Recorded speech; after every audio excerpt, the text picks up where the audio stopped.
explain what you were thinking when you first learned that they'd be moving on without him? I mean, I just think that we still have a season to worry about, and 2 games that are very important. I think that it's tough. It's tough on his family and him, and you never wish that on anybody. But there's a job to do, and there's a game to play on Saturday, and that's where our focus is right now. Does it hit a little bit harder just because you guys were so close? He was so close to your family. Yeah, no, we have a great relationship, but that it's tough, but that relationship will never fade, and I feel strongly about that, and I can take comfort in that, and so. Yeah. I know you're focused on the game now, but in the moment, did you have to kind of take a step back and just kind of regroup a little bit, or were you just immediately you just kind of? Well, I think that's tough because you're in the middle of the season, and you only get one off day a week anyways, as it is, and so which really it doesn't really end up being an off day. So yeah, I mean you gotta be able to process the information, but like I said, there's a game to play on Saturday, and that doesn't really slow down for anything.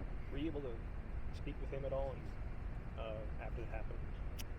Yeah, I mean we've talked, but I mean that obviously stay between us. When you reflect back, is there anything that stands out as to what went wrong? I mean it's tough to say. That's a hard one to comment on. I don't really have a great answer for that one. From a player perspective, when a move like this happens, how do you guys kind of find a way to regroup together, knowing that there's a game, but also knowing how it might impact a lot of people? Well, I just think that we have so much, to play for. I mean, you got 2 trophy games left on your schedule. Very, very important to our players and our coaches and our fan base and our state. 2 great opportunities, games that are going to require, full 60 minutes to win. It means a lot to us to do this thing the right way for our seniors, and to finish well. We don't take that lightly, not the players nor the coaches, and so that is where our hearts and minds are right now. When a move like this happens, do you guys reflect of what you guys could have done better or something like that, or is that kind of because you're in the middle of game week, not really in the mind? I think no matter what, you're always trying to grow and get better, right? So that's kind of the case no matter what. What's this week been like in terms of practice? Coach Fickell talked about the quarterbacks and the receivers kind of working in the room together with Coach Guyton. Now, how's that been? What kind of stands out about? What kind of transition is that compared to what you typically have been doing? Yeah, it's been a good mesh. Coach Guyton played the position, understands kind of that perspective and how to manage that position, and so I've really I've enjoyed working with him. But I mean we've worked closely with the receivers all year, so I think that's been good, and we've had a good day of practice today, and clean up things tomorrow, and put another good one together, and we'll go in there on Saturday ready to play. And kind of tagging on the question, you were a guy that you mentioned in Coach Longo's office quite a bit one-on-one. Like, who would you turn to now if you wanted to go get some extra work with a coach or going over stuff? Well, I mean, we have a really excuse me, we have a really good staff here. I mean, all of these coaches are really good at their job. You don't have to look far for somebody that knows the game well and can coach you and teach you things. And we mentioned Coach Guyton, but I mean, whether it's Blas or Spalding or Letton or anybody. I mean, even I think our GAs do a great job. Our QCs do a great job. I mean, I think we have a really well-rounded staff, and I've got so much confidence in those guys, and I feel good about going into this week.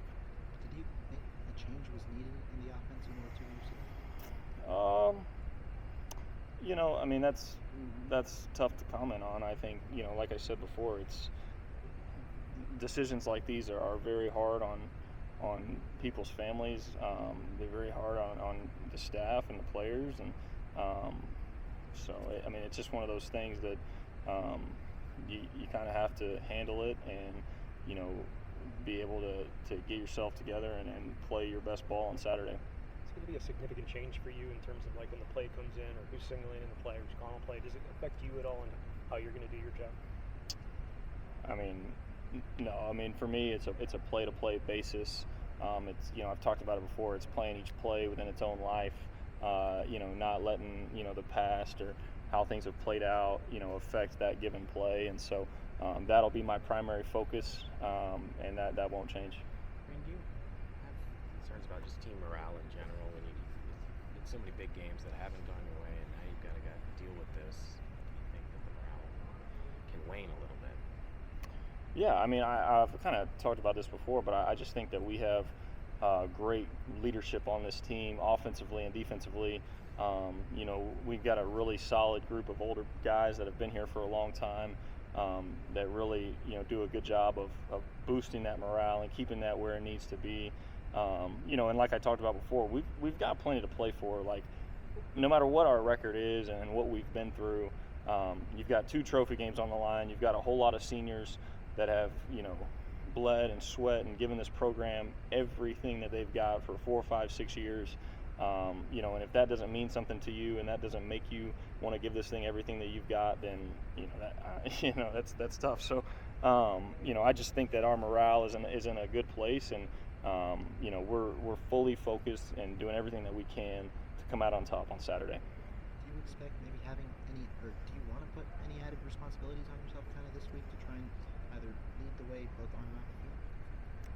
Well, I mean, as the quarterback, I mean, it's there's a lot on your plate, you know, as it is. So, I mean, I don't know what specifically I would put more or take off my plate. You know, I want to play a clean and crisp game, and I want to put our guys in a position to be successful, and I want to make plays that we need to make to win the game. So that's where my head's at.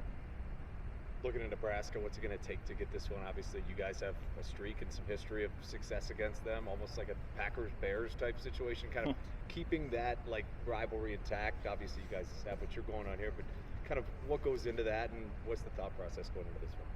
Yeah, no, I mean, they're a good group. They're stingy on defense. They play extremely hard, extremely physical.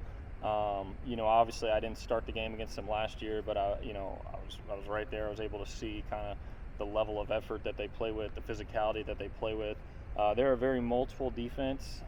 You know, a pretty big blitz variety, pretty big coverage variety, pretty big front variety, and so it'll be a good challenge for us to you know, assess everything and then make sure that we're doing the things that are going to make us successful, in having like I said, a play-to-play focus, and not, you know, getting wrapped up in how things have gone up to that point, or, you know, hey, we called this play, you know, in the quarter before, and, you know, hopefully it plays out the same way. That's not the case with these guys. So, you know, you're just gonna have to be locked in every snap, and we're gonna have to make some plays to win this game. So, Braedyn, kind of going off on your preparation for Nebraska with scout team defense, who stood out to you so far through this time On the scout team defense? Yeah, on scout team defense throughout the season. Oh, I would say, you know, up front, it's Nolan Vills and Jamel Howard. Those guys, they challenge us every week. They give us a great look, you know, on the D-line. Charlie Jarvis does a phenomenal job in the back end. You know, the guy tries to get picks every day. So, you know, I love that. I want, you know, you want the scout team to have a competitive, you know, mindset and not take that role lightly.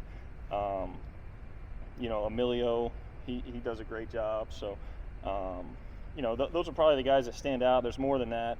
But, you know, I've loved, you know, the kind of the performance, I guess, or, you know, just the day-to-day from our scout team. They do a great job of making us better and giving us the look that we need every week. Very good. Thanks, Braedyn. Thank you.